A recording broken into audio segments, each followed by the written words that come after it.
Sometimes I feel like all I ever do is talk about my daughter. So today I'm going to change things up and talk about my puppy, Fern.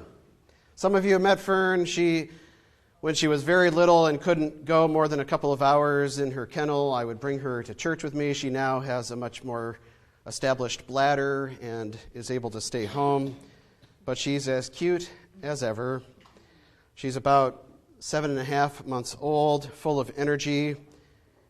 And the thing about her is that she only goes where we go.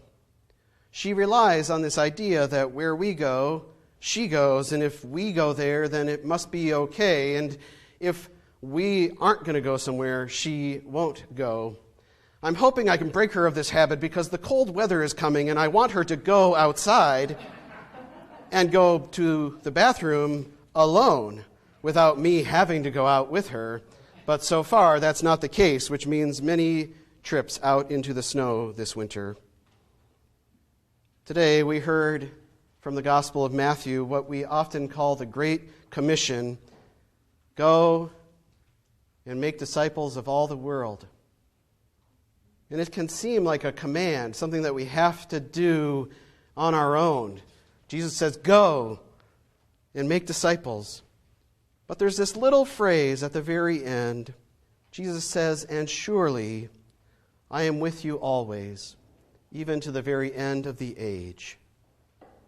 And I want you to hear that what we call this is not the great mission, but the great commission, co-mission. That co means with.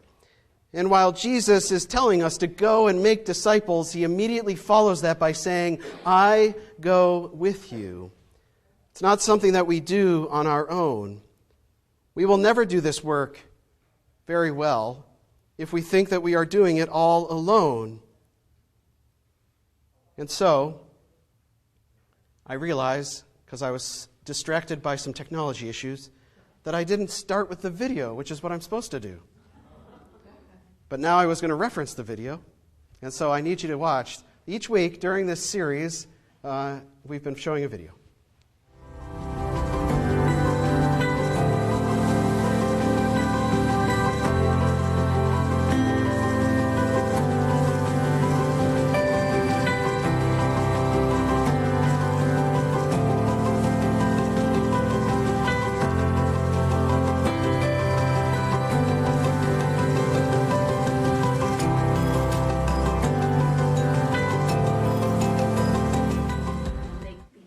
People came and said, let's take you take you down to the 7th floor, because that was the oncology ward. And I remember just collecting all this stuff, because he had been there for a few days, and we were collecting all stuff, and I'm walking down this hall on the 7th floor, and I'm seeing all these kids without any hair, and they're in wheelchairs and everything. And I have never felt like running away from my life so much. I was just like, I don't want to be here.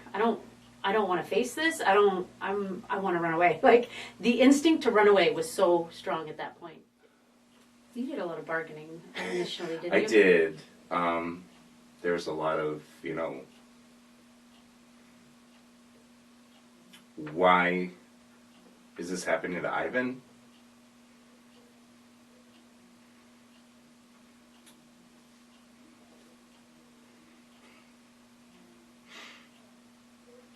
And not me, and I would gladly take it on. I think when I really started leaning on God was when it was maybe a month or two into the treatment, and he started just becoming despondent and depressed.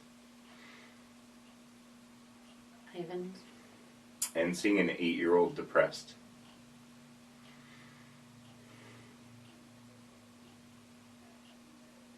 That's when I really started to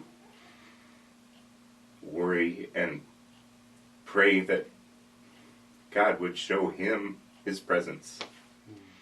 I wanted to kind of live it inside me. I didn't want to have to be, my faith. I wanted to, have my conversations with God, like in here, and kind of deal with it inside. But you're right. Ivan needed to see us trusting in that. And so to be able to give them a sense of stability through all that really required us to just lean on the strength we got from our faith and from the people around us, really. That's where, like I said, these people just showed up and were our faith for us a lot when we didn't have it. I don't know that I was the one that was stepping out in faith, other than I was getting the strength from other people and then using that to feed Ivan as much as I could. It's believing God's going to get you through it, even though you don't really know where you're going. You don't know, you're scared, and you don't believe that you know the end result, but you have faith that the end result will be us as a whole in some way. I think one of the things that came out of it was just understanding that accepting help is one of the most important things that you can do. Knowing that we were doing this together, and that we weren't in this alone, that there was a community that was willing to support us, and accepting that help. Being able to accept that help was a huge step. It was so scary to just do something that I wanted to run away from, but putting that one step in front of the other was not really an act of faith, it was an act of duty. I had to go do this. But the faith part was just like sort of this almost just presence, that it was there when you're ready, it's here.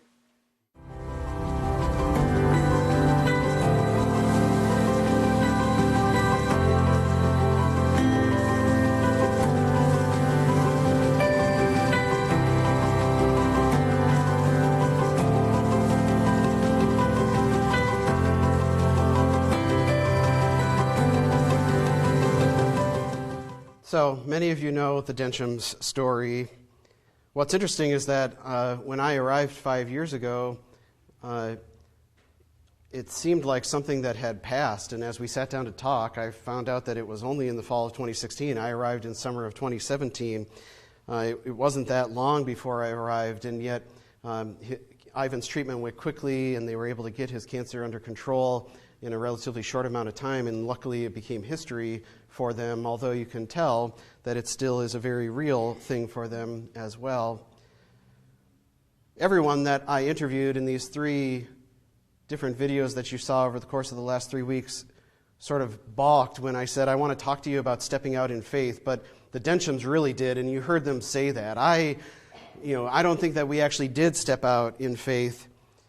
What you heard is that they did have a clear sense that they weren't doing it alone, that God went with them, that other people went with them. You also heard Debbie say, we did it because we had to.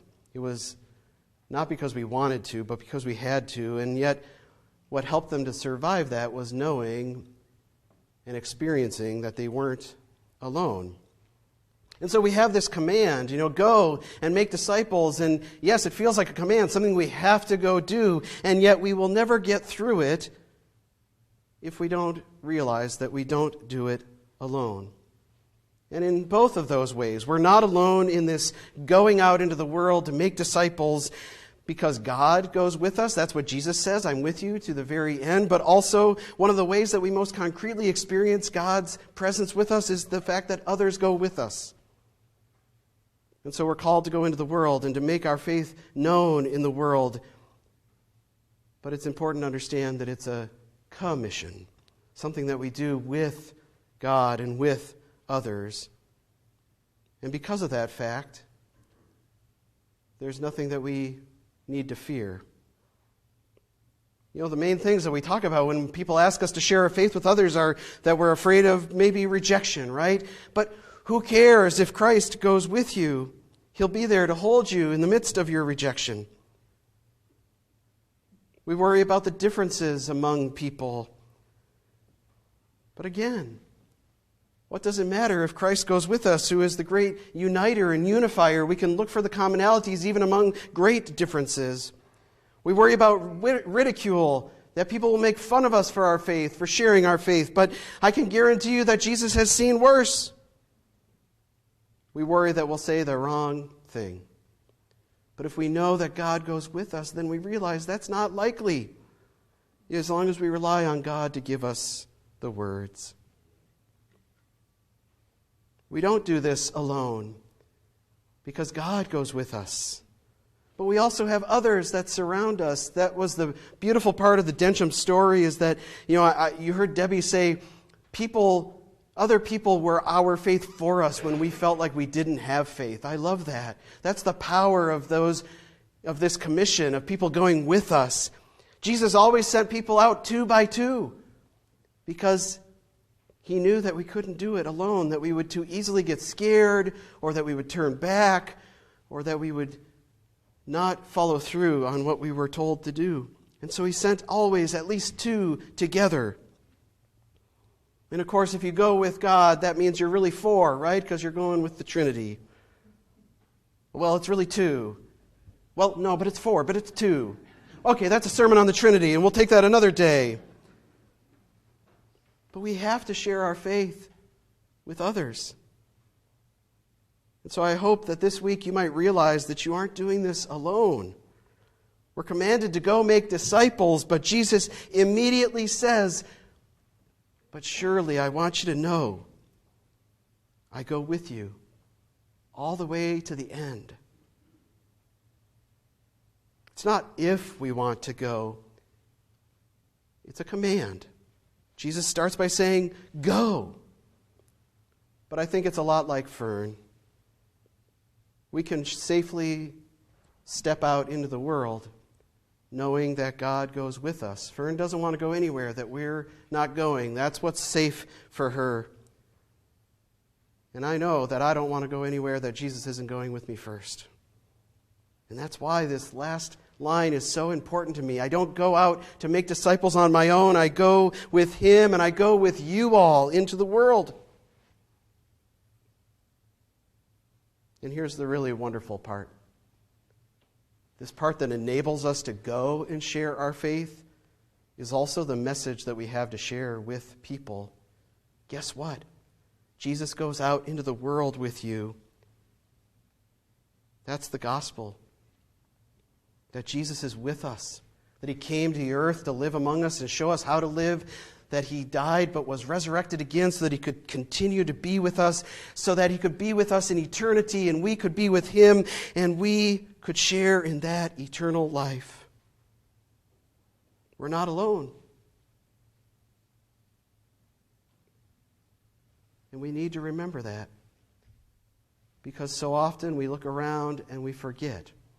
We look around and we wonder, where is Jesus in the midst of this? Or where are the people that are there to support us? There is a world full of hard stories, and we heard one of those hard stories today, but the beauty of the story we heard is that they were concretely aware of how they were surrounded both in faith and by a community of support and love.